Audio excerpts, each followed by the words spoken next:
Attenzione, c'è un annuncio, squalifica l'atleta che ha nuotato in corsia numero 5, Tommaso Brunelli, è stato squalificato per falsa partenza.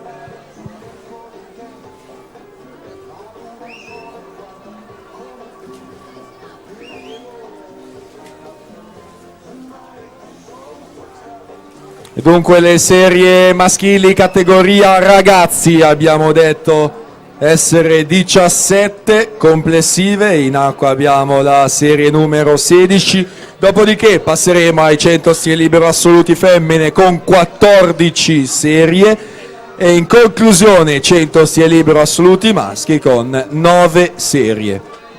Dobbiamo fare in modo che per le 8:30 quindi sono ancora 39 le serie mancanti complessive per chiudere questa giornata, questa prima giornata di gare.